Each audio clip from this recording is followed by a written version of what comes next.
رمضان المبارک کے بابرکت مہینے میں پڑھنے والے اذکار کے سلسلے میں میری پہلی قسط، جس میں آپ نے چاند رات کو جو کچھ پڑھنا ہے وہ سنا، اور پھر اس کے بعد دوسری جس میں ہم نے پہلے روزے میں کیا پڑھنا ہے۔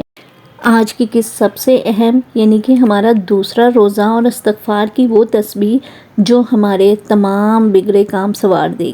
تہجد میں اپنی بیٹیوں کے لیے گر گرا کے اللہ سے دعا مانگیں، اور اس کے بعد نماز فجر استغفار کی وہ تسبیح پڑھنی ہے جو کہ ہمارا 5واں کلمہ ہے، یعنی استغفر اللہ ربی من کل ذنب۔ یہ والی تسبیح آپ نے 70 مرتبہ پڑھنی ہے، اور تعداد کو آپ نے لازمی مد نظر رکھنا ہے۔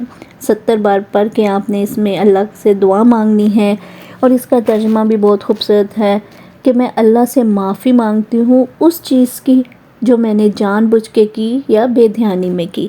تو اس تسبیح کو آپ 70 مرتبہ پڑھیں۔ اس کے بعد ہم نے بعد نماز ظہر سورۃ فاتحہ پڑھنی ہے 40 مرتبہ۔ بعد نماز عصر ہم نے درود ابراہیمی پڑھنی ہے 45 مرتبہ، اور یہ وہ درود ہے جو ہم نماز کے بیچ میں پڑھتے ہیں، اور یہ آپ نے 45 مرتبہ پڑھنا ہے۔ اب افطاری بناتے بناتے آپ کو درود کی برکت تو حاصل ہو گئی ہے۔ اب نماز مغرب آ گئی ہے، اور بعد نماز مغرب کھانا پکاتے پکاتے آپ یا وہاب کی 133 مرتبہ کی تسبیح لازمی پڑھ لیں، اور تعداد اس کی بھی مد نظر رکھیں۔ اس کے بعد صلاۃ تسبیح ہے جو کہ بعد نماز عشاء پڑھنی ہے۔